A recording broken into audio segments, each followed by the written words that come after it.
Hello, good evening, and welcome to Face the Nation. For over 3 decades now, our country has been dealing with the national issue. Over 3 decades now, politicians have proposed, adopted, and opposed various solutions to what is called the national issue. But what is the current state of the reconciliation process? How far away are we from achieving the coexistence that we desire? To discuss all this and more, we have on the panel this evening. First, let me introduce from my immediate left, Mr. Azad Sali. He's the leader of the National Unity Alliance. Dr. Pakisoti Saranamuthu, the Executive Director of the Centre for Policy Alternatives, and Honorable Tharaka Balasuria, State Minister of Social Security. And I'm also, I believe, obliged to mention one of only 10 members of Parliament who have made their asset declarations publicly accessible. That's outside the topic, but Ms. Balasuria, my first question to you is going to be very much on topic. I'd like to start by asking you, when we talk about the reconciliation process, this discussion was reignited once again around the controversy of having the national anthem in a single language, in Sinhalese, at the Independence Day celebrations. Yeah. In 2015, the government of then President Maithripala Sirisena, as a cosmetic or token gesture almost, decided that the national anthem would be sung in both languages, as provisioned for in the Constitution. Yeah. The current President, Gotabaya Rajapaksa, in his inaugural address and also in his Independence Day address, emphasized the fact that he would be president for all Sri Lankans, regardless of caste, creed, race, or religion. Do you not feel that the action of stripping away that token gesture of also singing the national anthem in Tamil was contradictory to the President's message? I'd like to start the discussion on that point. To a certain degree. I don't think, to be candid, at a state function, you should sing a national anthem in 2 languages. Okay? You should just sing the national anthem once. So I did attend the Independence Day celebrations, and it was rather odd because when parts of the national anthem was being played by the military without anybody singing it, then everybody stood up like 3 or 4 times. But I think I think the key should be not whether it's sung in Sinhalese or Tamil, as long as all Sri Lankans sing the national anthem. And if you have a Independence Day ceremony in, let's say, in Jaffna or in North and East, or then I think of course they should sing it in a language which they comprehend. But now you do have other Independence Day ceremonies other than the main function. So I really don't think that but I think the focus should be on one national anthem. But if people want to sing it in Tamil, or so be it. It's better to have some people singing the national anthem and being proud about Sri Lanka than not singing it at all. We saw in 2015, immediately after decision was made, the national anthem was sung in both Sinhala and Tamil. The very next day, we saw the Chief Minister, immediately after the Independence Day celebration, we saw the Chief Minister of the Northern Province visiting the main temple in the north, meeting with the Chief Incumbent, expressing his happiness over the decision to sing the national anthem in both Sinhala and Tamil. Does the current administration not feel that those kind of gestures are important to furthering the cause of reconciliation? Or does, for example, as some critics would put it, not me, but some critics would put it, that shaving off the additional 3 minutes for the call of efficiency is unwarranted? I think these gestures are just cosmetic. I think there are more ground realities which this current government wants to meet with. I don't think we should have a pragmatic and realistic expectations of what we can achieve on national reconciliation. And if you really look at the status of national reconciliation, I think especially the last government trying to force down constitutional changes, which was not in the thinking of the majority community, I think national reconciliation has deteriorated for the last 4.5 years. There's more suspicion among communities. There's more. I think I think suspicion is probably a good description of how the communities feel towards one another, and certainly towards the I think the election campaign we saw that a lot of racial abuse from both sides being dished out. So I think everybody is not going to hold hands and sing Kumbaya. So I think you need to take a realistic approach, and the key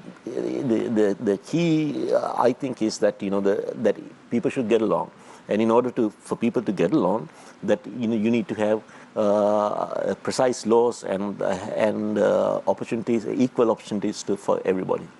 Targ, I know that as the State Minister of Social Security, reconciliation and the reconciliation mechanisms are not necessarily under your purview. But as a member of the government, I want to pose this question to you. Do you feel that, you said that in the past 4.5 years that reconciliation, the process of reconciliation may have actually moved backwards, may have actually deteriorated, because as we've witnessed with many incidents in the recent past, there is very deep polarization amongst the public along ethnic and cultural lines.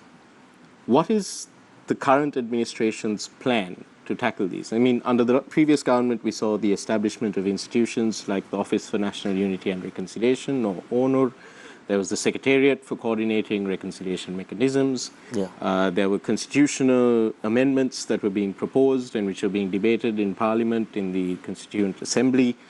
What is the current administration's plan? Is it going to go with a blank canvas or build on what the previous government has already done? With certain things, we can certainly build on what the previous government has done, and what let's say even the government, Mahinda Rajapaksa's government, did prior to that. Let's say pertaining to the language policy.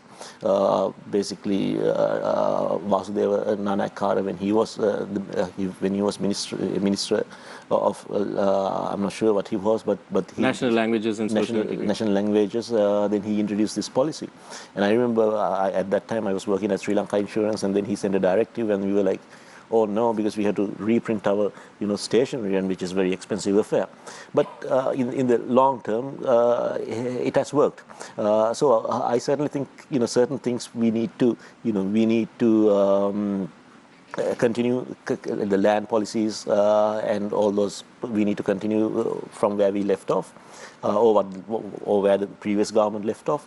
But certain things should be taken a fresh look at. Let's take, for example, constitutional changes or something. I don't think the constitutional changes which the government decided to carry forward. In the first place, they could have carried forward with them because they had two-thirds majority initially. But they didn't bother about going forward with the constitutional reforms. The United National Party didn't even put a paper out with their objectives for the Constitutional Assembly. And I also think the manner of the constitutional reforms was not very transparent. So that immediately set the tone of suspicion, and let's say, for example, the SLPP. Well, at that time there was no SLPP, but the joint opposition rather was left out of the whole process. You can say that Mr. Dinesh Gunawardena and Prasanna Ranatungu was in the constitutional council, the steering committee. But it was very evident after some time they had a set goal, and basically Mr. Sumandiran and Dr. What's his name was pretty much directing the whole assembly towards their set goal. So I don't think that's the way that constitutional changes should be done. That it should be more open, more transparent. There should be a discussion. Now, I was a member of the finance committee. We were supposed to meet 10 times. We met 8 times. Okay, and then they pretty much told us to give a report based on the 8 meetings which we had, and actually finance is something you can have a broad consensus on how to go forward with the constitutional changes.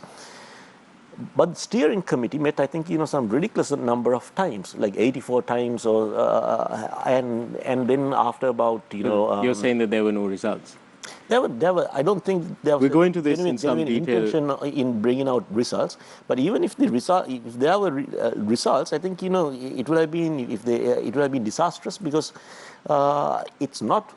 They were trying to go ahead with constitutional changes against the will of the majority community. Before I move on to Mr. Salih Tharaka, just one quick question for you, since you mentioned the former Minister of National Languages and Social Integration, Vasudeva Nanayakkara. He put forward a proposal to integrate the Tamil language into one of the verses of the national anthem, so that there would be one national anthem with one verse in Tamil, rather than two national anthems in Sinhala. Is this a position that is supported by the Sri Lanka Podujana Peramuna? No, we haven't discussed it at large. I think it's Mr. Vasudeva's Nanayakkara's position, but it makes more sense, actually, if you think about it. I know that there's not too many countries where you have two national anthems. I think Singapore has, or Canada, or one of those countries have that. But then, let's say countries like New Zealand, you have national anthem in English, but then you have a verse in Maori or whatever, and a lot of but it's.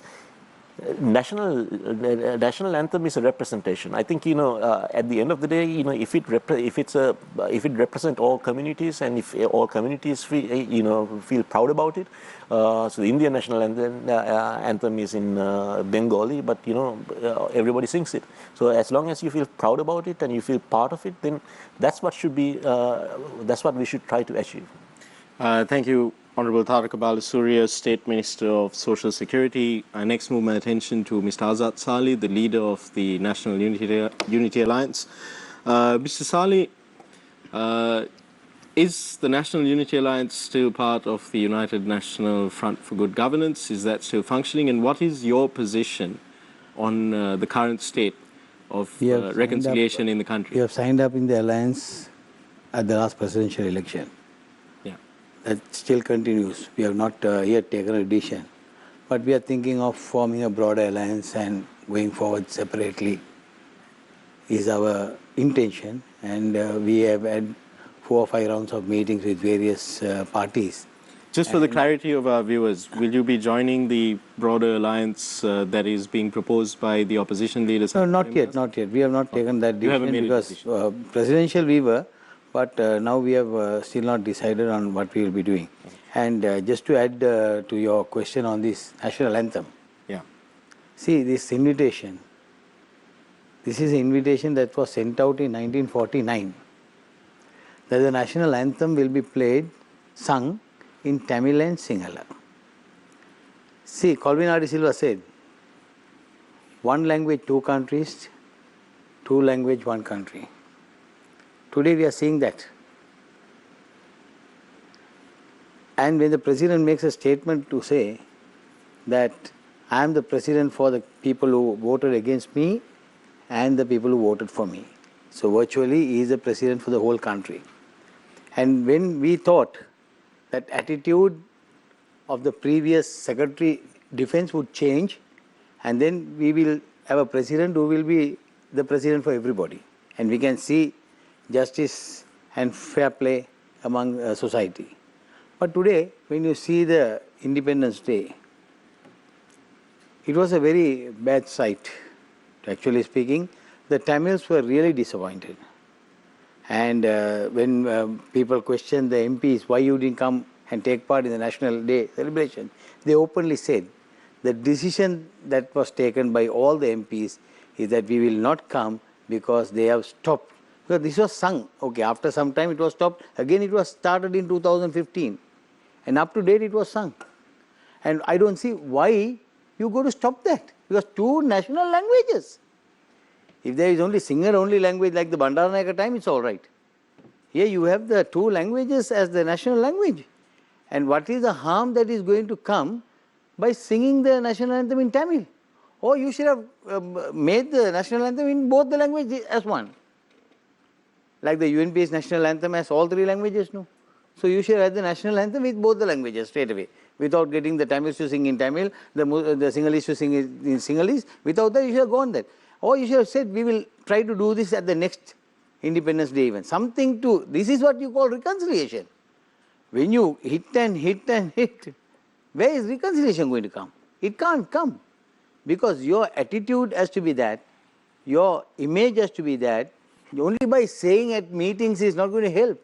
It has to be put to practice. Mr. Balasuri was saying that, you know, the practice or the exercise of singing the national anthem in both Sinhala and Tamil post 2015 up to 2019, that it was merely a cosmetic gesture and that there has to be a lot more done. And he said that, you know, reconciliation actually had deteriorated over the past 4.5 years. And no, you can't say that, because if you go there, you will know.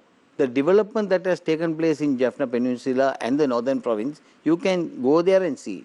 What you can see is the amount of army camps that were there. All those things were taken out on the request of the people there. All the lands belonging to the Tamil people that was taken by force during the Rajapaksa regiment were given back to the people. What more do you want? That is what they were asking for. What are they asking for now? Is give a death certificate to our children who are missing. Are they alive or dead? So that if a government can't decide on that, what is this? Okay, Mr. Sali, I'm sure Mr. Balasuri might have some responses to that. We'll save that for the Q&A session. But first of all, last on this first round, I'd like to move to Dr. Pakisodi Saranamuthu, the Executive Director of the Centre for Policy Alternatives. Dr. Saranamuthu, the CPA was involved to an extent as a civil society partner in advancing the cause of reconciliation under the previous administration. In your observations now, do you agree that there has been a deterioration in the past 4.5 years in progress on reconciliation? And what is the way forward for the current administration? Well, I don't know about a deterioration in the last 4.5 years. But one thing that is not getting any publicity because of the state of the current political situation in the country is that a number of human rights and community-based organizations, in the North in particular, have been visited by different national security and intelligence agencies. They are being asked, where do you get your funds from? Who are you working with? Now, these are organizations that have all had to register with the NGO Secretariat, which, as you probably know, was under the Ministry of Defense when Mahinda Rajapaksa was president, was taken away from the Ministry of Defense and put under the Prime Minister's office, and now has been brought again under the Ministry of Defense. Now, these questions of where do you get your funds from, who are you working with, and all of that, are things that the government will know already because they have to report on a quarterly basis. So this is harassment. And as a consequence of this, they are engaging in serious self-censorship. Now, that is totally antithetical to any notion of reconciliation, where you deliberately suppress talking about the things that you consider to be important and relevant because of fear of retribution. I mean, the whole national anthem question, the point is, yes, the national anthem, it is about a gesture. But just tell me where in the world are gestures irrelevant or have no place as far as politics is concerned? Politics is a lot about gestures. It is about coming out and doing something which doesn't have a powerful or solid content about it, but it does give the appearance of a particular thrust of policy, of a particular thrust of opinion, etc. Why on earth do we have two official languages? Why? if the argument is that in the Tamil-dominated areas of this country, Tamil should be used as the lingua franca, then we are talking about two nations. We are on a further step to federalism. No, not federalism, confederalism. If Tamil is to be used only in the areas where there is a Tamil majority, if we are one country, we should have a policy whereby every school child learns all three languages. We should all be trilingual. That is what reconciliation is about. Very quickly, Dr. Sara, I think Mr. Sali expressed his opinion on this already, and I asked this question from Mr. Balasuri as well. Where do you stand on Honorable Vasudeva Nanayakkara's past proposition of having a single national anthem with both languages incorporated? I think I was one of the first persons to suggest that the national anthem should be one verse in Sinhala, one verse in Tamil. We'll get rid of the whole question of the time factor. Good. You know. And like, for example, I mean, the South African national anthem is sung 5 verses in 5 different languages. Thank you very much, Dr. Saramuthu. Mr. Balasuri, before I open the floor for questions from John and Deshan, would you like to, I'll give you 30 seconds if you want to respond to any of the claims raised by Mr. Sali or Dr. Sali. I just would like to ask Mr. Asad Sali whether he knows the national anthem in Tamil. Yeah, I can. And do you know the verse? Do you know the lyrics? See, the entire Tamil version is what is said in Sinhala only. There is nothing that has been changed from the Sinhala to Tamil, no. So that's the most important thing, no. If there is something wrong, as you are suggesting, then you all can do the correction. If there was something wrong. No, that was my contention. I mean, let's say national anthems tends to be there for a long time, and then we need to take pride of it. Let's say if you look at the U.S. national anthem, it's ancient. Even when the blacks were, when they were subjugated and when they were not allowed to sit in certain restaurants, they had the same national anthem. Okay, but over time we saw a black president emerging in the U.S. But then blacks, the African Americans felt that they have been incorporated into a more inclusive society, and as such they started singing the national anthem, and they felt proud to be Americans.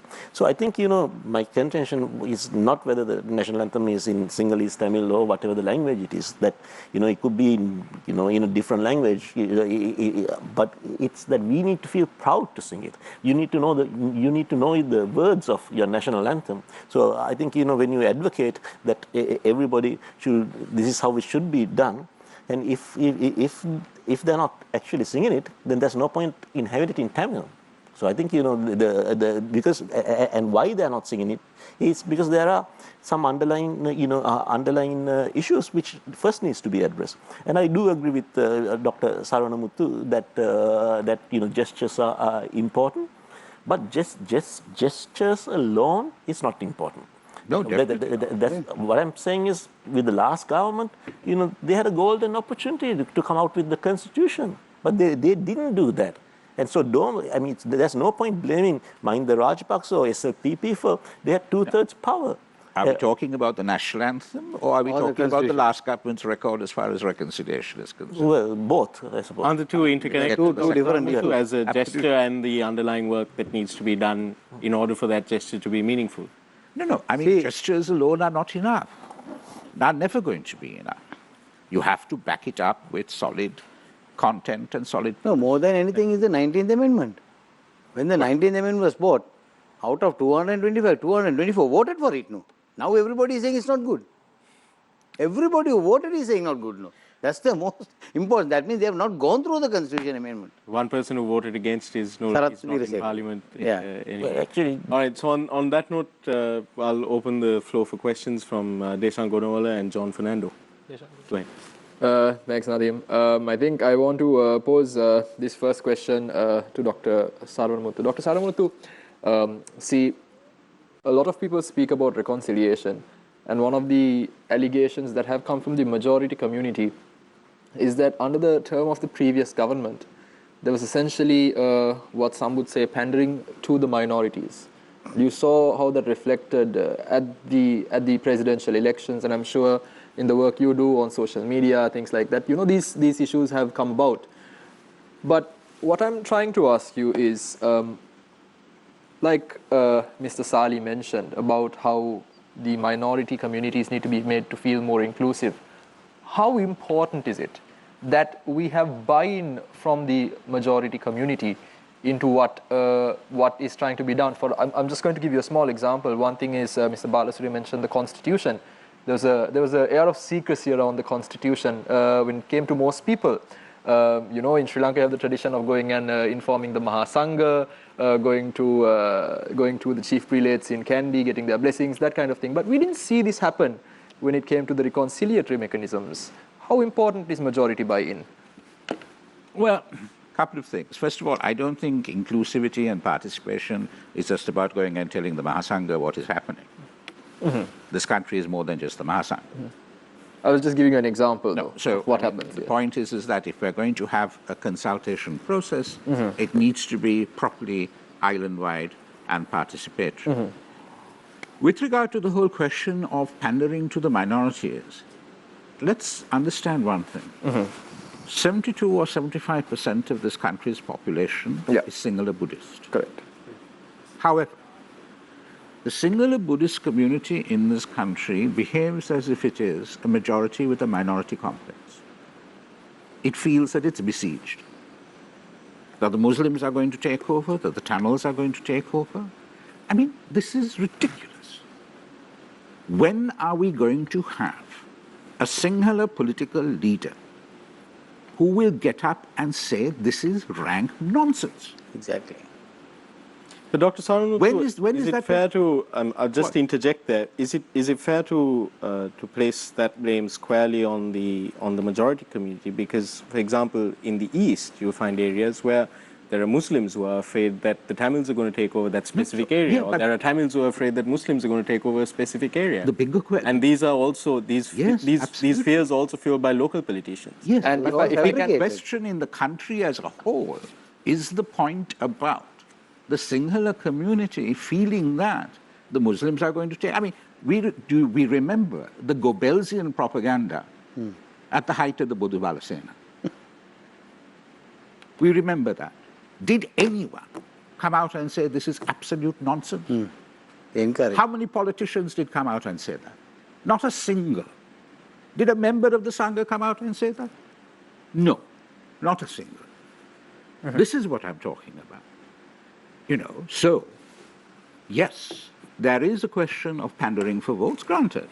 And I think, for example, I don't know what Mr. Sali's position is going to be on this, but for instance, if we are talking about a country that is based on the principle of unity in diversity, we have a number of communities that live in this country, call them nations, who have their special characteristics that need to be protected and preserved. However, they cannot be against the fundamental tenets of the constitution of the country. That's why I would say that unity in diversity, yes, but we must reform the Muslim Marriage and Divorce Act. Definitely.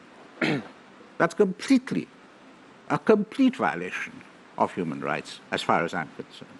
Doctor. So we need a lot of work to be done, and the presidential election afforded us that opportunity to decide what kind of Sri Lanka we want in the 21st century, but neither side took up that challenge. Mr. Sali, I want to pose this next question to you. And it's a question that relates to something that Dr. Sarvanamuthu said about the role of politicians in what this issue has become. And taking on from what Nadeem mentioned earlier, in the north, you have certain politicians like, your Shivaji Lingams who speak very extremist propaganda, similar to how... No, not yours. People might...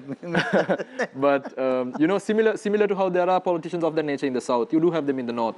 In the same sense, you do have, people of influence. That you have in all communities. Of course. But what I'm trying to get is the answer to the same question I asked Dr. Sarvanamuthu. We have what he called a majority with a minority complex, and then we have the minorities also with a minority complex. Where do we go from here? Actually speaking, the whole thing, as he mentioned, is a political scenario. Everybody wants to come into politics, so they play this communal thing as the main theme. Right? Now, if you take the last election, right? If you see the last presidential election, we can name about 10 monks who were every day on television on 2 private channels. That was the campaign. On 2 private channels that was hired for Gotabaya Rajapaksa's campaign. Right? That 2 channels continuously put the 10 monks who were attacking. What was one saying? From Colombo to Trincomalee there is going to be a path, and then from that part to this part you will get visa. You can't come. Right? Then India is going to take over one side, China is going to take over one side. Mr. Vikram Singh had so much of the proposals to do, but nothing could be implemented because the opposition was always doing something bad. Mr. Sali, but what does the MCC agreement have to do with I am coming to that. Then we saw the 2 big mouths that came and said about the MCC agreement. They said, Gotabaya Rajapaksa is coming, we will tear this agreement and we will put it on the bin. Right? Udaya Gammampila today says 70% of the MCC agreement is super. It's on the transport sector. So we must not throw away everything that America gives. We must take the 70% and only 30% we must keep it pending. So these kind of politicians, today see the politicians who are on stage and talking. Now even today, yesterday we saw in Parliament, Johnson Fernando coming and talking about the vehicles. Did you see the amount of vehicles that were taken from 2005 to 2014? Right? How many billions were spent? Why didn't he say that? And okay, now the present government has taken so much of vehicles, and what did you do with that? Did you bring it to the museum and keep it for the public to come and see it? Or did you bring it to Golfest and do a public auction and trying to take that money into this thing? At least the Prime Minister who went to India went and I think first time in Sri Lanka's history we saw a disaster happening. The Prime Minister going and begging from India that we can't pay your loans for next 3 years. Disgraceful. We are already in the B category. We are going to fall into C. What a disgraceful thing for you to go and tell that you can't pay. You sell all this, if that is the case. And they say, we didn't sell anything. The former government only sold everything. What did the former government sell? I would like to tell the Honorable State Minister, just mention one. But how does this affect reconciliation? No, what I am trying to say is, see, every time this government came, they are not talking about reconciliation. Thank God they are having situations. They are surviving with situation. Now the coronavirus is there. Right? So from the day they came, you have some virus coming into this thing. Now finally the coronavirus has come. So they have nothing to do. They have nothing to do but go and tell the countries, please don't. Now we saw Nivad Cabral coming and saying, please, you will get only your interest. We are unable to pay your capital to all the donor agencies. Now, can a country go forward? You can't go forward. So, what do you expect us to do? So, they are not even having time to consider anything about the reconciliation. Now, how can now see the 10 monks that spoke? They are still on television. Why? Parliament election is coming. They have to continue that. Right? Mr. Sali, Thank you, Mr. Balasuriya. Mr. Sali says that there is no plan to go ahead with reconciliation. Let me finish. Now we see another former state minister talking in Parliament and saying there are fellows coming on bikes without number plates in the eastern province and saying, "Ara Janadhapati Nithinjavara kiwa ambanaka denawa, chanda dunna naththam ambanaka denawa." Right now that is going all over in bikes now without number plates. So now who is there? The former Secretary of Defense is the President of the country. He must be able to stop this. Mr. Sali, but no threatening. The President's Council you're talking about released a statement on what you are quoting, and I don't think it's right for us to. What is that? Because of the fact that he's not here right now. No. What has he said? That is on. There no. He can't deny that. I have the record now. I have it now. I'll give it to you. Ambanaka denawa. So are you trying to threaten people? Now we see the governor, right, North Central, making a statement. I am governor. Do you want to retain me as governor? Muslims must take a decision this time. You must vote for me. You can't threaten voters.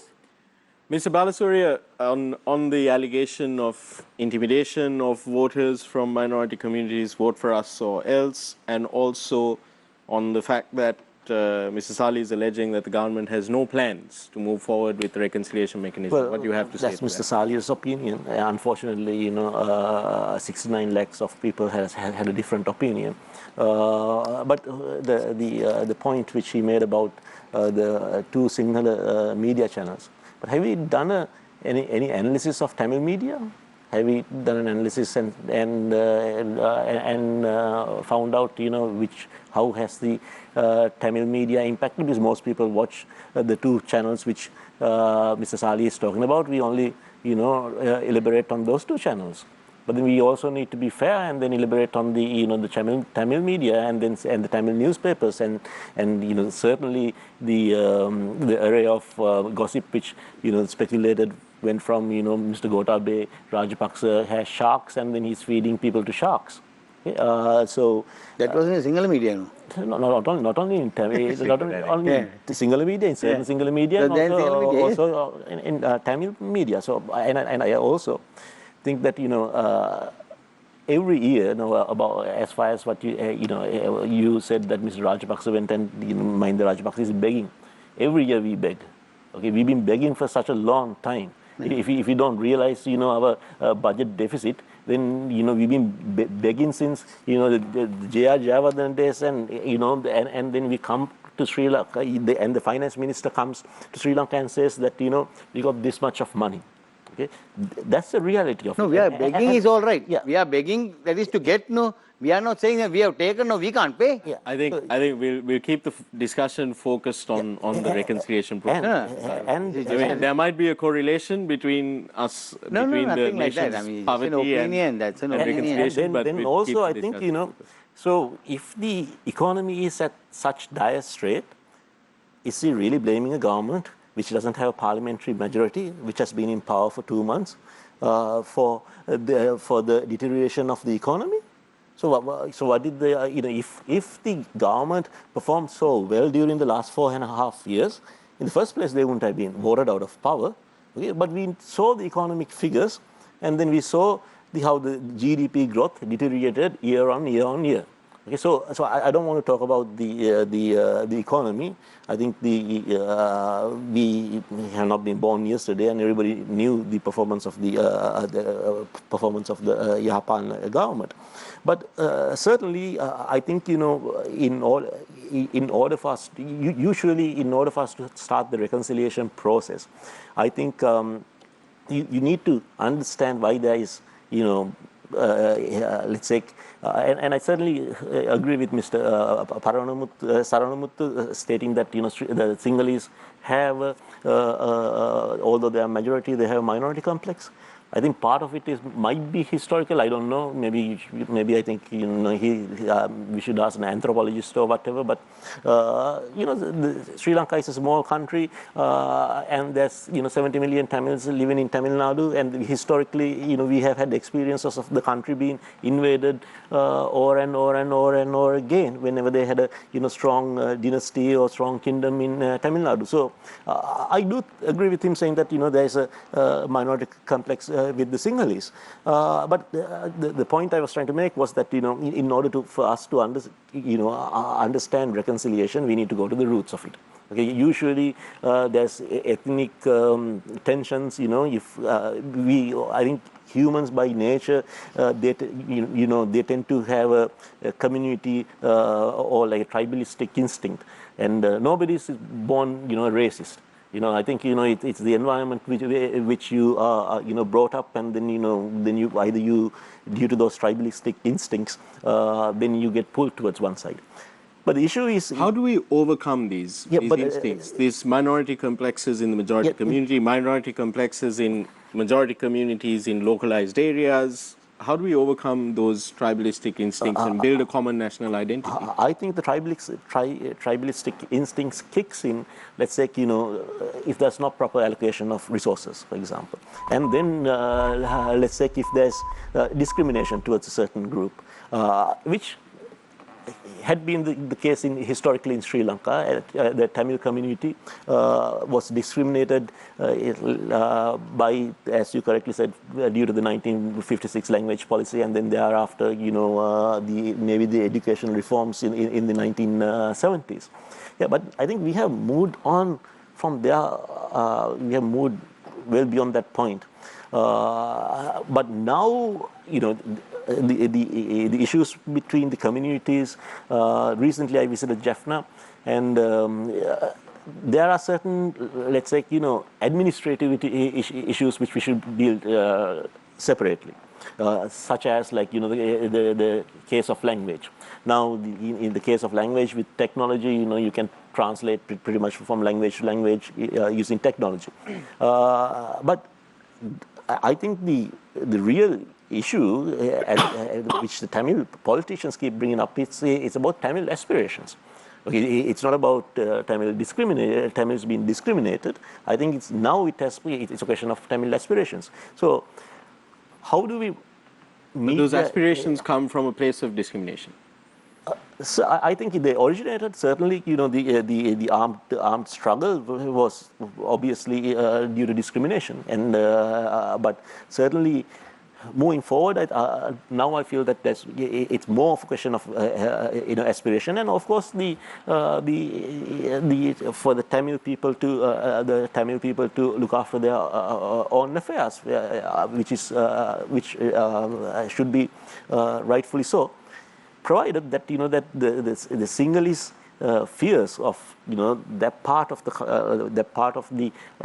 country being separated is somehow addressed, and so I think if we can meet somewhere in between, it will be good. Thank you, Minister Balasuriya. Dr. Saramuthu, very quickly before we go in for a short break, because we've not heard from you in a while, Minister Balasuriya says that we've moved on from the single language policies of 56 and the reforms, the education reforms of 70. Education is a major topic that comes up when talking about reconciliation, the need for education reform. You mentioned early on in the program about the need for trilingualism amongst the education to make Sri Lanka's children more trilingual. Is that the case? Is it something that can be fixed through education reform? And also, in response to Minister Balasuriya's comments about it's now a case of aspirations over actual discrimination. Well, I mean, first of all, I think you're quite right. I mean, the question of aspirations comes from the situation that a community is faced in. And if the community feels that there is a strong sense of discrimination, then it comes from that as well. With regard to education, I mean, if you look, for example, at the cadre provisions, as far as the public education system in the country is concerned, you probably find that the largest gaps are in the northern province. So what is being done about that? Is there anything that is actually being done about it? The last government tried to do this thing with regard to the microcredit and fix that dimension of the daily livelihoods and the daily experience of people living there. But I think there's a lot that still has to be done. And of course, very simply, I mean, there is no getting away from this. The militarization of the North, under whatever reason, means that the army and the forces, they are still running hotels. They are still running golf courses. They are still growing and selling vegetables. Now, is that what the Sri Lankan army and the armed forces are supposed to do? But more than that. When the army is doing that, that means that civilians don't have the ability to do it. They are entering into the civilian economy and taking up positions. Perhaps it's part of a plan to build the infrastructure and then withdraw and let civilians Absolute nonsense. What is the evidence for it? You can still do it with them. You see, it's not a laughing matter. It's not a laughing matter at the end of the day, because that is still there. And the point that I think we're facing under the current regime is that the whole question of civil and political rights is off the agenda. It's all about economic and social rights, about getting rid of poverty and all of that. And what will happen in the north? It will be But Dr. poverty Sarwan, don't you eradication think that for colonizers. these rights go Sorry? in that these rights, civil and political rights, and social and economic rights, so go in conjunction with one another? Absolutely, but that's what someone needs to keep telling this government. Absolutely, there are two parts, two halves of a whole. Mr. Balasuri, as the State Minister for Social Security, I'll pose this question to you. Do you feel that the government has not comprehended that, as Dr. Saramuthu says, that civil and political rights should go hand in hand with social and economic rights? Absolutely, we have comprehended that. You know, I think this month, no, last month I was in Jaffna, and you know, when I was in Jaffna, that I saw fairly vibrant from Jaffna to KKS in the night. You know, you see lots of businesses. You know, there's a street food culture, and so it's very vibrant. I think, at least from the last time I was there in Jaffna. So, I mean, I don't think, if you really visit Jaffna, you kind of see the picture Mr. Saranamuthu is painting, saying that there's a soldier standing every 100 yards or so. And I think the issue with security is, you need to reach as soon as we finish a war, you have some security concerns, and then you can't immediately withdraw all your forces. Okay, so even in my hometown of Kegol, there's an army camp in Kegol. They stay in the barracks, and I think with time, with trust, and with confidence, the army should be withdrawn little by little. Yes, Sorry, Dr. Saramuthu. it's 10 years since this war has been finished. Has a single soldier been withdrawn? Of course. You can't send them back home because there are no jobs for them. No, of course, it's not what appears. If you go to Jaffna, you don't find, soldiers every 100 yards. One is saying that you find a soldier every 100 yards. That would be a major problem if that was the case. So what you're saying is you're opposed to camp. We'll go into this discussion on militarization just after we come back from this short break. Stay with Face the Nation. We'll be right back.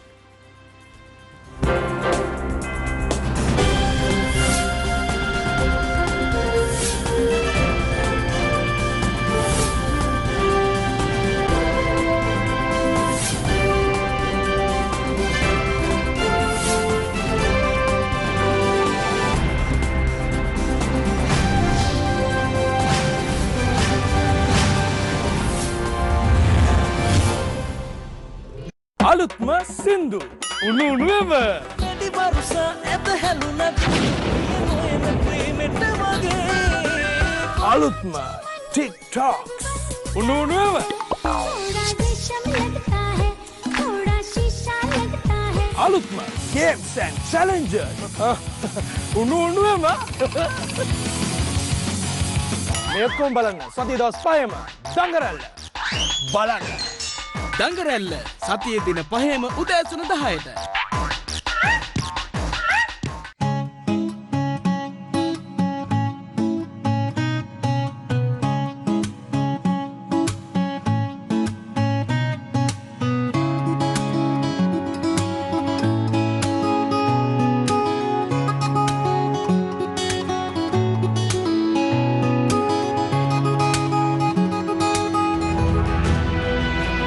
Sunrise Melodies සතියේ සෑම දිනකම උදෑසන 5ට.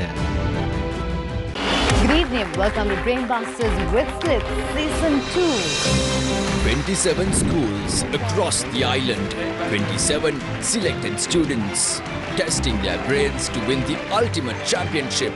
The Brainbusters with Slit Season 2. Brainbusters with Slip Saturday at 6:30 p.m. ශ්‍රී ලංකාවේ television එක දරුවන් වෙනුවෙන් ලොව අංකයක cartoon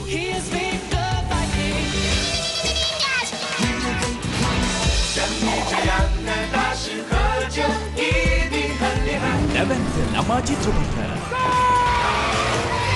Yogi, grab my paw. සතියේ දිනවල සවස 2 සිට 5 දක්වා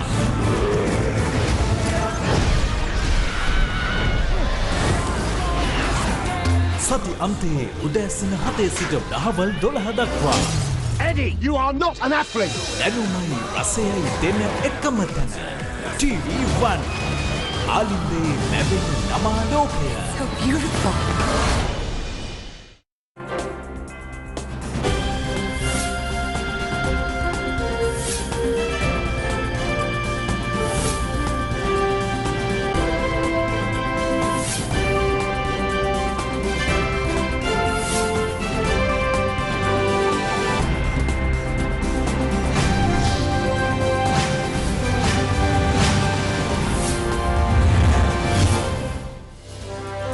Welcome back to Face the Nation. We're discussing the reconciliation process in Sri Lanka, the past, and, well, what the future holds, what the future portends. I'd like to start off this next round with Mr. Azad Sali.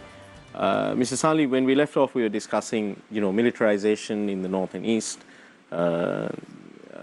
Minister Balasuriya was saying that the claim that there is a soldier every 100 yards when you go to the north is actually a false claim, because that is not the case anymore, that there has been a gradual withdrawal. You heard what Dr. Saranmuthu had to say on the subject as well, about the military running essentially what should be civilian enterprises in the north. What is your stance on the matter? Actually, as Mr. Balasuri said, when he visited Kilinochchi and when he was coming back, he saw even food outlets were there, people were there on the streets, enjoying everything. So that was created.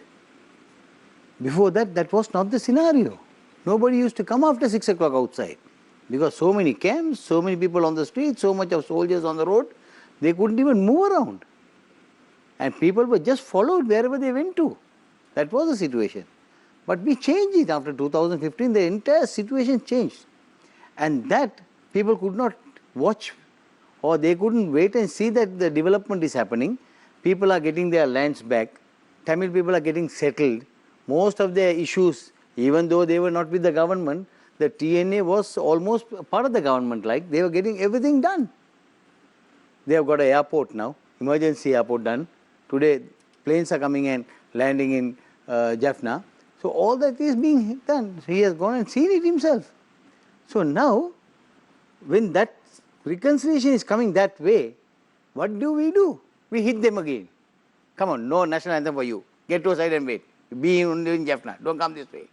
Are we trying to say that? We had a war for 30 years. At least they have just come out of that. What is our duty? Mr. Sali, what do you expect from the new administration? What do you want them to do? Exactly, right. Now, if you just check the incidents that the ethnic tensions that took place. In 2000, we saw Mavenal.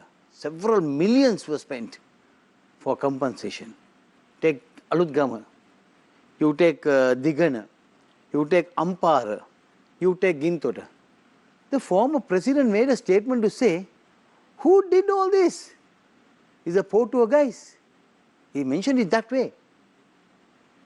Right? He mentioned it. Anything to when that. I have. When I speak something, well, let me be very, very clear about it. I mean what I say, and I have proof for what I say. So don't worry about it. Just go ahead. I have record that the president said this at a representation by the Muslim community. He said, you all know, will I do anything like this? No. You know who were arrested? Which president are you referring to? I'm a former president, I said. Very clear. Very clearly said. I have it. Don't worry about it. I have given it to you all earlier also. No? This is President Sirisena. Sirisena. He told the Muslim community very, very clearly in Ampara. Actually, we know in Ampara what happened.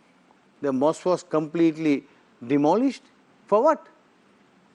Vadapeti. Mahesh Senanayake made a good statement. Soon after the presidential election, he said, Vadapeti will not be there.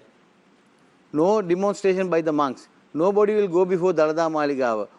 Nothing will happen. All this will happen only before the change. Mr. Sali, I have to give Minister Balasuri an opportunity to respond to the allegation that you have made specifically against the Sri Lanka Podujana Peramuna. Yeah, the one. I'm not finished, please. Then, when you come to education, what have we done for education? Nothing. We have a government that has 382 schools only, national schools. No principals. We have more communal schools than national schools. Scrap the communal schools. Let it be Muslim, Tamil or Sinhala. Scrap all the schools. Make it national schools, no problem. Here you wanted to satisfy the Tamil people. You bought the provincial system. What happened? Did that benefit the Tamil people? No. You had the provincial council sitting all over. After 20 odd years, only the Tamil people is getting the provincial council. Mr. Sali, So I just want to clarify what you're saying. You're saying that the 13th Amendment and the provincial council system is not a viable solution. It's a white elephant.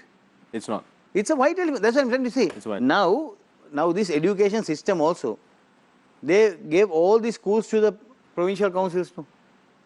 Government has only 382 schools. A minister can't manage that, no.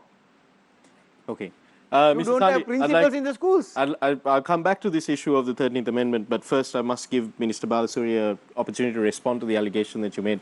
Yeah. Specifically on the issue, this is something that we've heard in the past as well, which is why I want a clear, which I'm sure that you will give a clear response to, that the Sri Lanka Podujana Peramuna or activists affiliated to the SLPP are instigating incidents of racial disharmony. This is just political speech. The election is coming up, and I think Mr. Asad Saleh is desperately trying to win some votes back. Okay? Now, if you rewind this program and start watching it from the beginning, anything which Mr. Asad Saleh said today, is it for reconciliation or against reconciliation? Now let's take what disaster done by you all. Now let's take what now let's take what he's saying is accurate. Let's, for the argument's sake, let's say what he's saying is accurate. These churches were built, mosques were built, burnt, and all that. But mind you, mosques were burnt during the Yahapalana government time too. Which that's what we are saying. Yahapalana government only, but you all did it. And then there's no point. That goes to show you have a spineless government. That we are saying no. Yeah. So that we are saying no. So basically, both the leaders did not do anything. Basically, because of that only you all are in power today. Mr. Sali, you have to give Mr. Balasuri. Basically, he's digging all wounds. Okay. In for the last 1 hour or something, which we were in conversation, did Mr. Sali say anything for reconciliation? He's saying they did this, to be fair, he did suggest scrapping communal schools. Yeah, that was during the last minute. The last 2 minutes, yeah. I'll give that much credit. But I think we really need to, put the past behind and look forward. Okay, we need to find out where we have gone wrong. And then, this approach of, blaming this party, that party is not going to work. Yeah. Mr. Balasuri, on that note, thank you very much for bringing the program to that. I'd like to actually move to the future, and we'll go to those questions from John and Deshan in a minute. But Mr. Sali just said at the conclusion of his comments just now, said that the 13th Amendment and the provincial council's white elephant, it hasn't really done anything towards the progress of reconciliation. We know that in the past, then President Mahinda Rajapaksa was speaking of a 13 plus. Then Defense Secretary Gotabaya Rajapaksa proposed an alternative to the 13th Amendment. I think he favored the repeal of the 13th Amendment at the time, and he wanted to establish a system of district councils. Is this still the position of is the position of Defense Secretary Gotabaya Rajapaksa the same as that of President Gotabaya Rajapaksa, who represents all of the people? No, we are looking at constitutional reforms, but we haven't discussed at length what the constitutional reforms should be. But I certainly don't think that the 13th Amendment or like the provincial council is a waste of resources. Because if you really look at it, most of the expenses under the provincial councils would either way have to be incurred. Let's say if you scrap the provincial councils, are you going to get rid of all the teachers who teach in the provincial schools? Or if you scrap the provincial councils, are you going to remove all the employees who work for at the hospitals in the provincial hospitals? You're certainly not going to do that. So you will save a little bit of money. But I do think that the unit of devolution should be provincial, not district, because then it's more meaningful. But district-wise devolution, because there are underlying historical reasoning for bringing in provincials. But where I disagree is that the manner in which especially with the previous government, the principle of subsidiarity which they wanted to use, we should work on efficiency.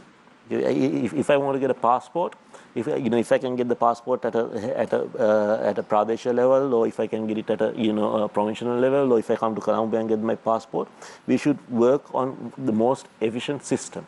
Not on just the principle of subsidiarity as a whole.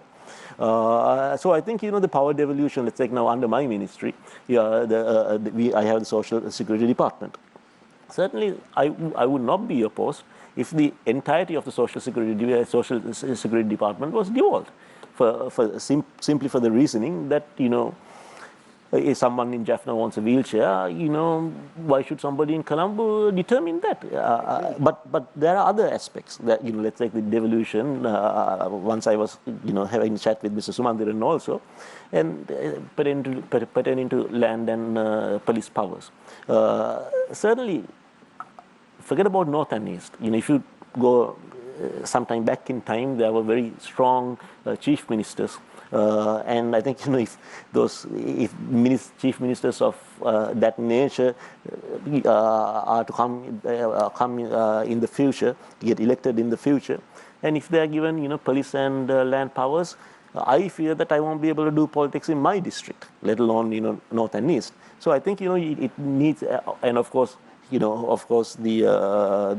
answer to that is saying that they will have the independent commissions and all that, and we all know how the independent commissions have worked. And in a smaller unit, if you have independent commissions, it's going to be even more, I think, tampered with. So I think we need to come up with a system which puts efficiency at the forefront.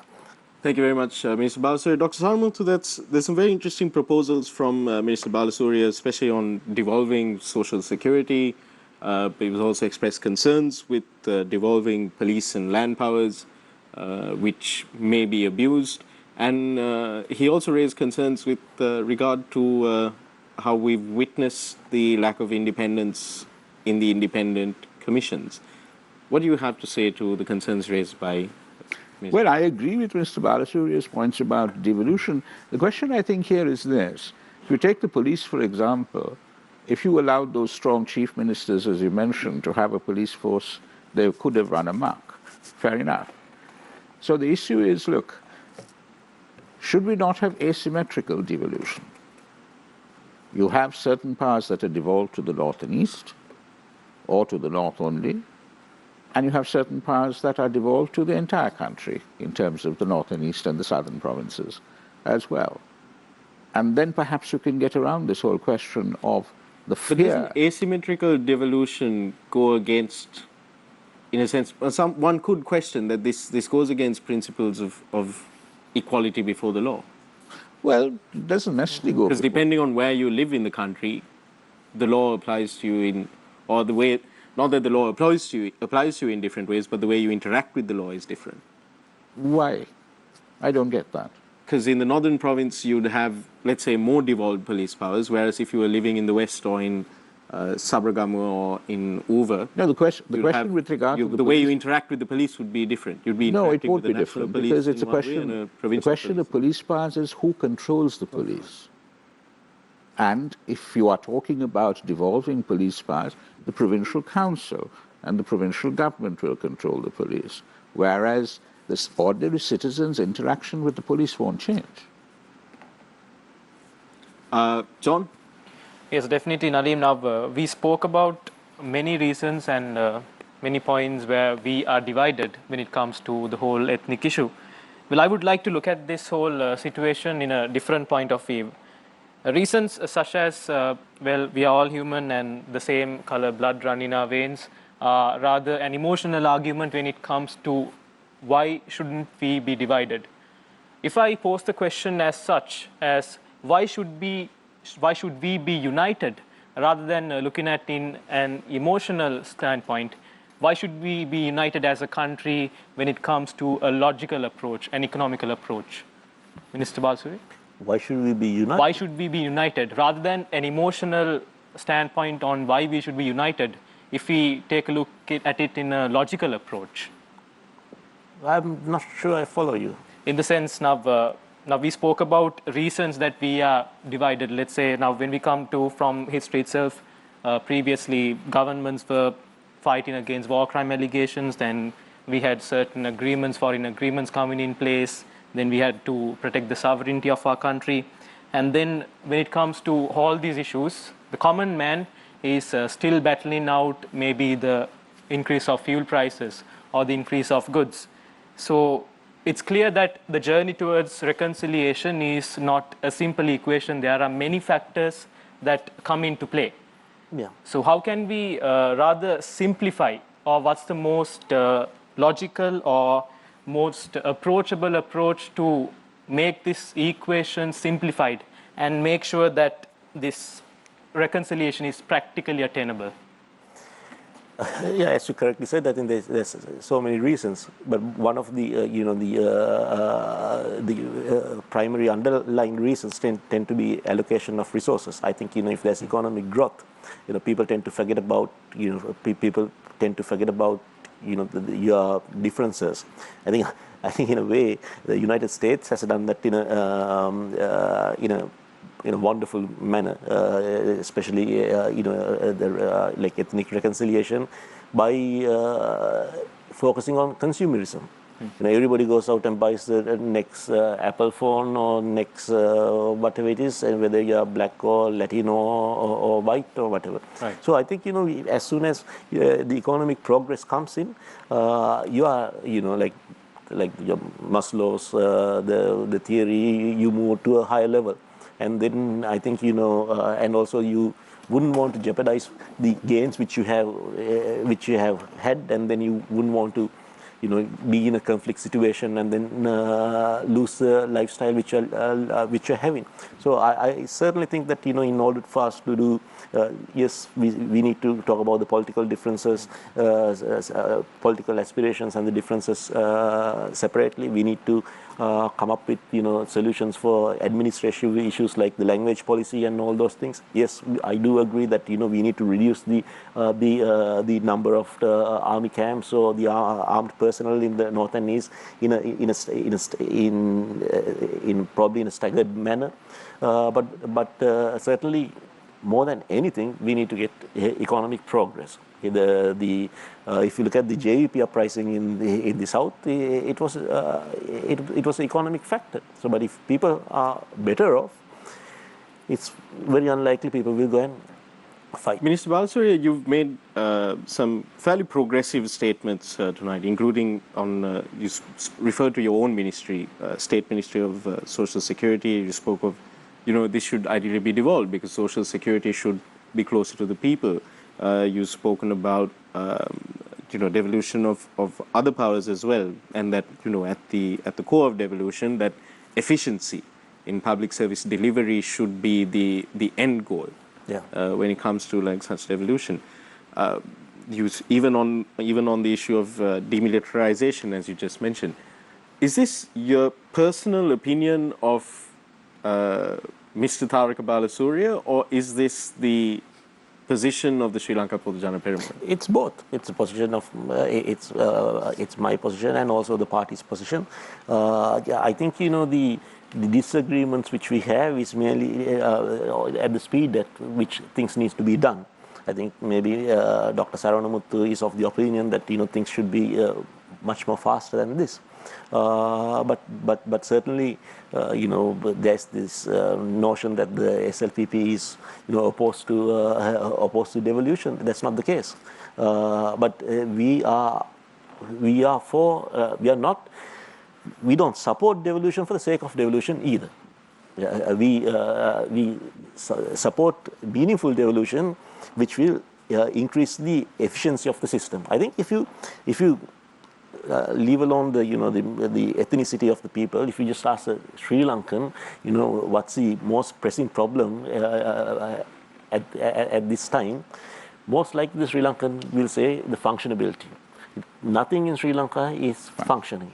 Okay, so let's say, I think that's why the president is going to go visiting these the airport and the RMV and wherever. And now president also, today president Or whatever, because there's a huge issue with functionability, and then we need to get things done. And whether you are Tamil or Muslim or whether you're Sinhalese, it's a common problem which we have. I think we need to address that. Dr. Saranmuthu, very quickly, one, do you feel that introducing efficiency to the delivery of public services may go a way towards maybe mitigating tensions or frustrations amongst the different communities? And also, first I'd like an answer to that, and also you've heard the views expressed by Mr. Thalaka Balasuriya, and as he said, throughout the political history, when you look at the political mainstream, the United National Party, the SLFP, and now the SLPP, you see in all these parties, to varying degrees, there are proponents of devolution and opponents of devolution, and there are some who are sort of on the fence on devolution. Your thoughts on that as well? But the question of efficiency is about the how. It's not about the what or the why. It's about how things are done. But in order to come to that question about how things are done, we have to first answer the questions of what should be done and why should it be done. So you can't really sort of single out one particular component and focus on that to the exclusion of the others. We need to know the what, the why, and the how. Certainly efficiency has its place, but it has to be in perspective. Yeah? Mr. Sali? Yeah. Now, Nadeem, Mr. Balasuriya made a statement, like the school system, the ethnic tension that was there in the country, since they have now come to power, let's forget the past. Let's go forward. They can do it. Like the Singapore system, ban hate speeches, first and foremost. Monitor the Facebook and the WhatsApp groups that are going on the campaign of hate against communities. Let it be anybody. Let it be against a Muslim. Now what happened in Singapore was they gave a warning. They didn't adhere to it. So they decided to take 10 people from each community and arrest them. They were arrested. And wide publicity was given. All these communities, 10 each, has been taken and put into custody. His only reason is hate speech. From that day, Singapore did not have anything like that. So this is another beginning, which all their bad past, let them now say that, okay, during your government only it happened, okay, we'll take that also, no problem. We have paid all the compensation, all done, finished. Now at least, come out. Now you're in power. Your president is in power. Implement these good things, like scrapping of the communal schools, Singapore system of governance, we go, no more hate speeches. Then all these things can come, and the contribution will be from everybody. Everybody will come to contribute. The economy will do well. Everything will happen, because we will be, as he said, we will be united as one. Our problem is, even in the school, the Sinhalese look at us in a different way. We look at them in a different way, because why? We have not met each other. He is going to a Muslim school, he is going to a Tamil school, he is going to a Christian school, he is going to a Buddhist school. So that is the problem. Earlier we were all in one school. Now when you take D.S. Lanka, RIT Alas, he made it. He made a temple, he made a church, he made a kovil, he made a mosque. Everybody is there together. So there was no issue. And all our friends are with all 4 communities. But today, all different identities. Now then what happens? Again, we are allowing mushroom international schools to come up, because our system is not working. Our education system is not working. We still have children who have still not gone to school. Why? No admission in government schools. Somebody has to look into these things. Thank you very much, Mr. Sali. Can I just ask Mr. Sali a question, if I may? Yeah, sure.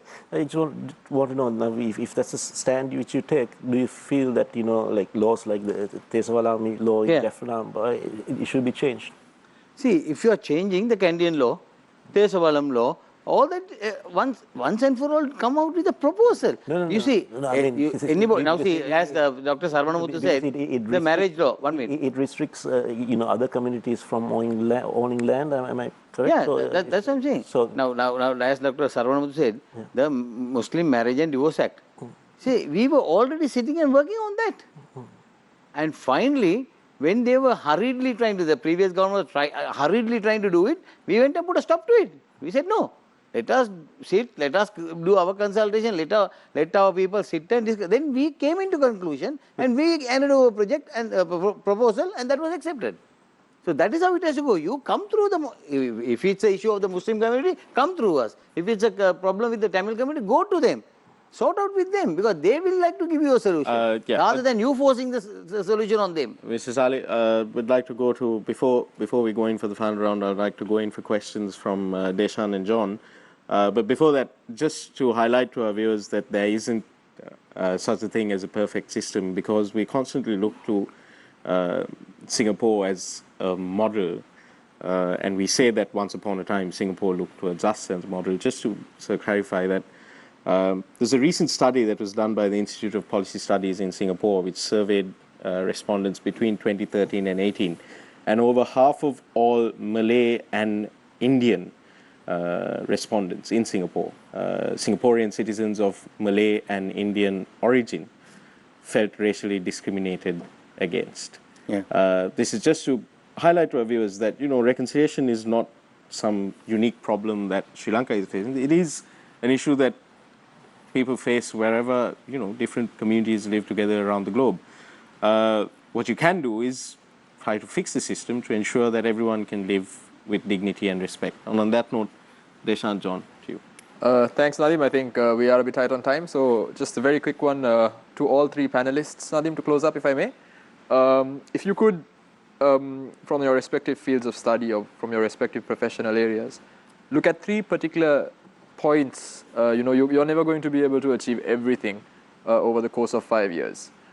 For the sake of reconciliation and for the sake of togetherness and these improved reconciliatory mechanisms, three things that you could write down that you think need to be brought to the top of the list. What would it be for each of you? Can we start with Mr. Saleh? Three things. Actually, the most important thing is the unity, as you mentioned earlier. That's the most important thing that we have. Because looking at the minority in a different way or not doing anything. Now, it's a problem for a Muslim to go to a government department. Especially a Muslim woman to go to a government department or to a government school is a problem. So you saw even day before yesterday, you see a thing what is happening at Apiko Vattala. Right? Then you see something happening at Kotehena. Right?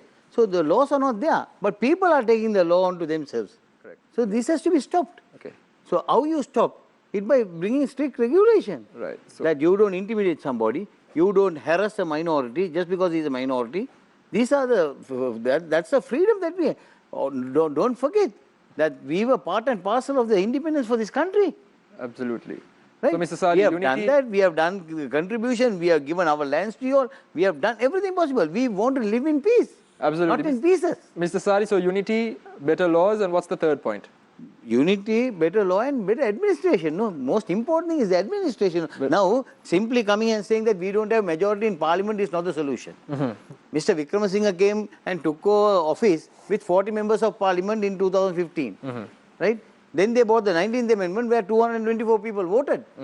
Right? Now, if you bring something and if they vote against, you can say this. You can't say now without bringing anything. You don't have any substance to bring. Absolutely. That is the problem. Absolutely. Now, Dr. Sarvanamuthu, same question. Yeah, first of all, I would say constitutional reform is a definite must. A constitution that accommodates the diversity in this country. I would like to see a federal constitution, in fact. Secondly, I would like to see full implementation as much as possible of Resolution 30/1, which talks about the transitional justice mechanisms. From the United Nations, that is. At the UN Human Rights Council. We may not get the one on accountability, but then we must have a domestic process of accountability, which takes that question quite seriously. Thirdly, I think we need to implement the ICCPR law, the International Covenant on Civil and Political Rights, which does have provisions on hate speech, non-bailable offences. It can be used. It's never it's not being used for the purpose it was intended for. And we also need... Now, this time it was used only to the minority. Yeah, this is the point. So, you can't have an ICCPR law which is only used for some communities and not for others. So definitely an ICCPR law, and if I'm allowed another one, there are a lot of root and branch reforms of the economy which have to happen. I think no government or no political party should be allowed to promise at elections to make the public service stronger by 10,000 or 100,000 or whatever, and pay them 20,000. Where on earth is the money going to come from? We're heading to be a Greece. Absolutely. Mr. Balasuriya, same question? I think, the key for me is economic growth. I think number 2 would be the rule of law. Yeah. And the third point I would like to make is equity. And by equity, I'm not referring to equity between people, but more equity on the. You can't have poverty pockets in certain communities. Now, if you look at the poverty areas, you see the estate sector. There's widespread poverty, and then in north and east and areas like Monraga, there's widespread poverty. So we should not have these poverty pockets. But and as Dr. Saranamuthu said, there are very many things which we can do, but I think these 3, and of course we need constitutional reforms also in order to meet with certain aspirations of the Tamil political leaders. I think those are the 3. Thank you, Mr. Balasuriya, Dr. Saranamuthu, and Mr. Al-Sali. We're going for a short commercial break. When we come back, it's the final round.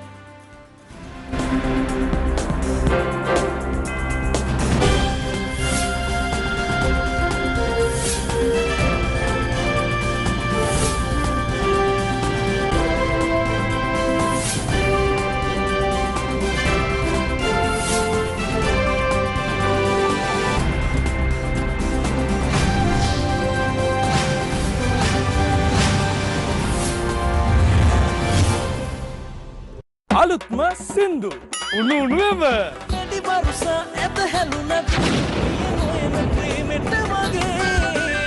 අලුත්ම TikToks උණු උණුවම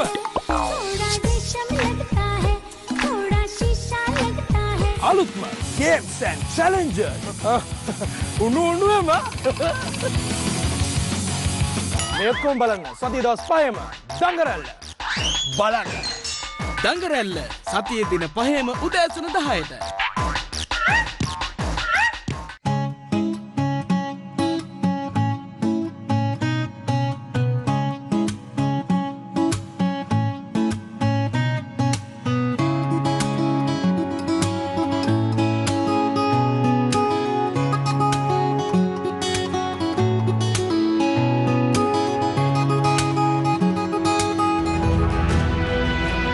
Sunrise Melodies සතියේ සෑම දිනකම උදෑසන 5ට. Good evening. Welcome to Brainbusters with Slip Season 2. 27 schools across the island. 27 selected students testing their brains to win the ultimate championship. The Brainbusters with Slit Season 2. Brainbusters with Slip Saturday at 6:30 p.m. ශ්‍රී ලංකාවේ television එක දරුවන් වෙනුවෙන් ලොව අංක එකේ cartoon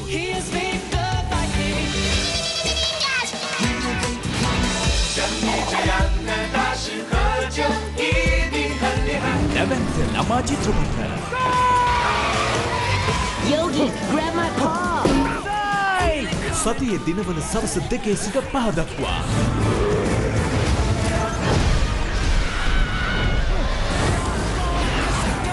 සති අන්තයේ උදෑසන 7 සිට දහවල් 12 දක්වා.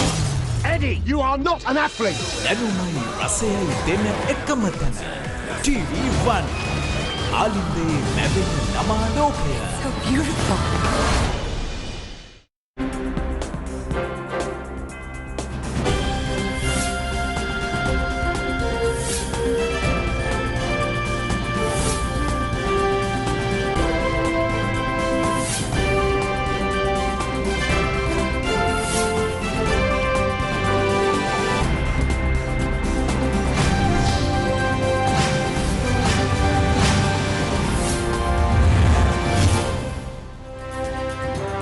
Welcome back to Face the Nation. We're in the final few minutes of tonight's program, and I'd actually like to first start off with Mr. Azad Salih, leader of the National Unity Alliance.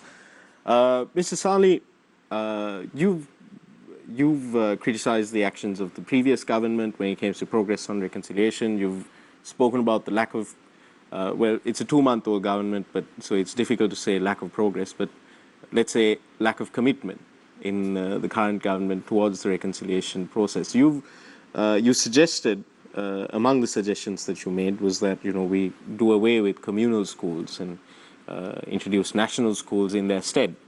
Outside of that, being in opposition now, or being in the opposition political camp right now, what would you like to see the current government do in order to drive reconciliation forward? If they can do one thing, I'll be very happy.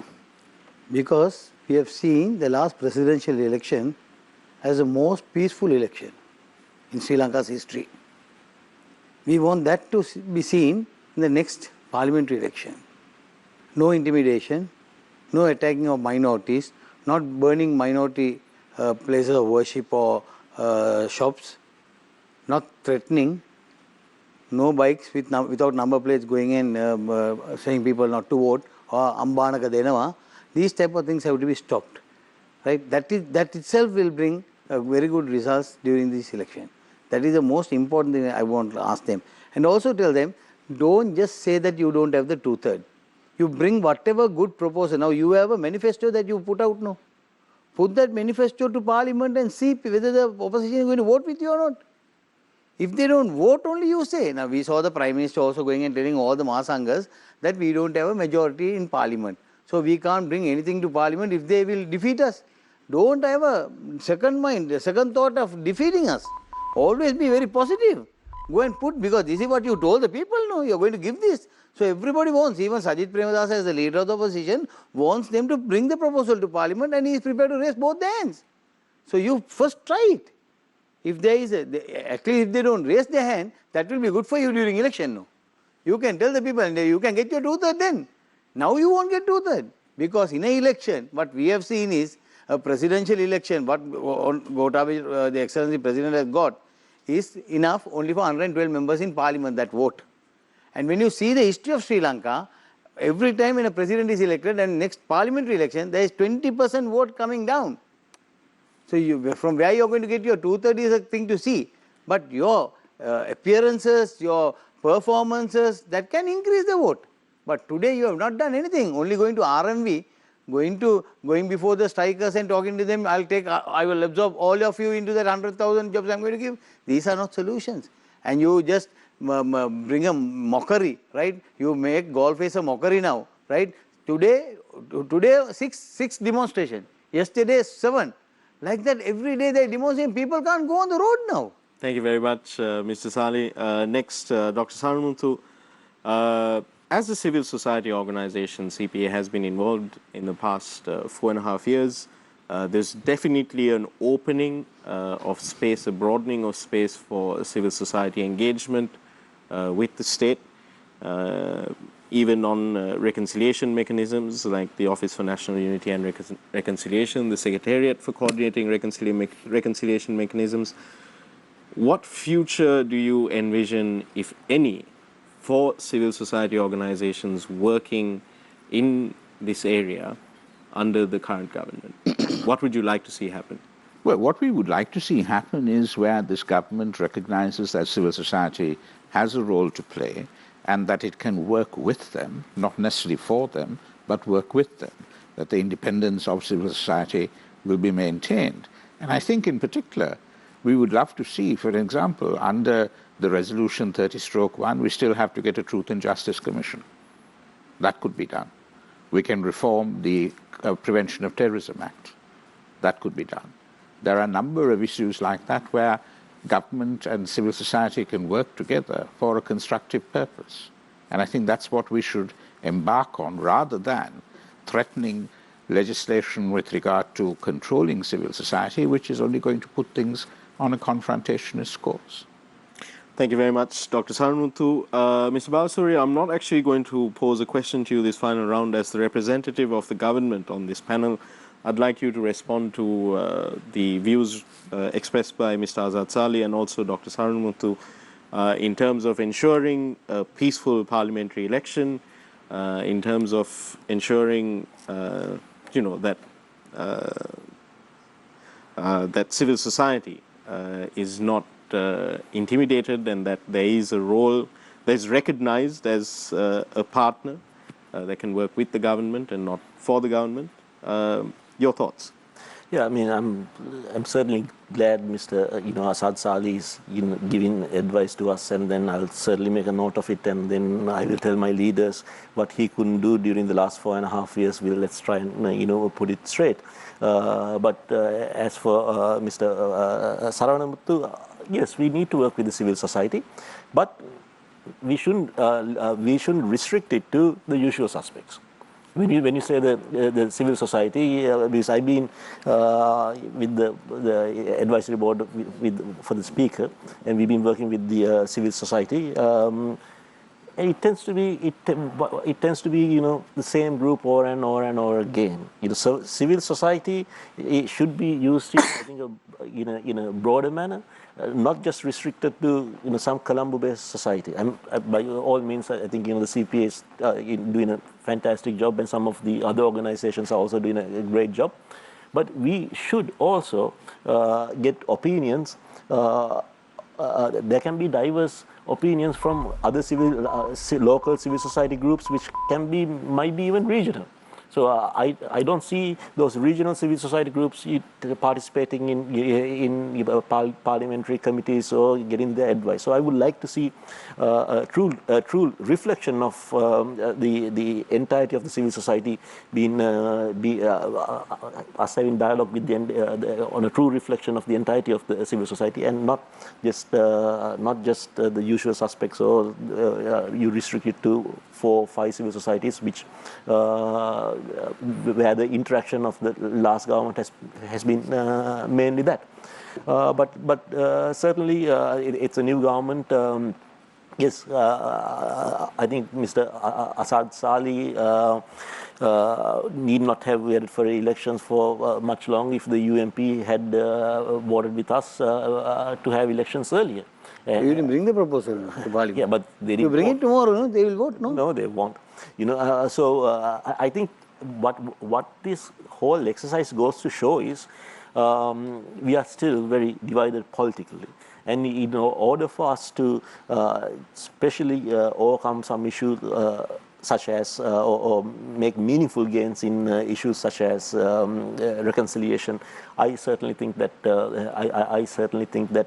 we all need to work together. But also, as a final note, I also would like to say that digging all wounds is not.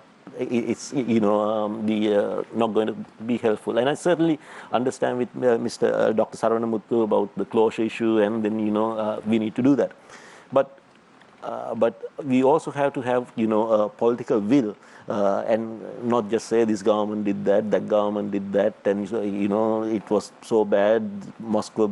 And what are we doing now here? We are just stirring up communal. We are supposed to be talking about reconciliation, but I think we are just.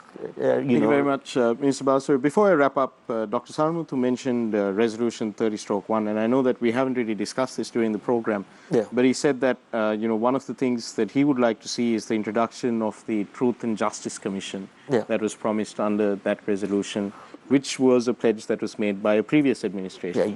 Does your administration plan to honor that pledge? Yeah, that pledge was made by his friend Mr. Mangala Samaravira, who didn't even inform the parliament nor the president. Yes, so certainly, certainly certain aspects of it we need to look at it. But it is being reviewed. It is being reviewed. It is being reviewed. Okay. Thank you very much, Mr. Tharaka Balasuriya, State Minister of Social Security. Thank you very much, Dr. Pakisodi Saranamuthu, the Executive Director of the Center for Policy Alternatives. And also thank you very much to Mr. Azad Sali, the leader of the National Unity Alliance, for accepting our invitation, gentlemen, all of you, and for being here to discuss a very timely and important subject as far as the country is concerned. Thank you very much also to Deshan Gonawala and John Fernando. I'd like to leave you with some thoughts. I recently discovered a African-American author and poet who's quite well known for being the co-author of the Encyclopedia of the Harlem Renaissance. But he writes in one of his books, "Diversity is an aspect of human existence that cannot be eradicated by terrorism or war or self-consuming hatred. It can only be conquered by recognizing and claiming the wealth of values that it represents for us all." That's from Abajani. He's a celebrated writer whom I only discovered fairly recently. Definitely give it a read. Good night and good luck.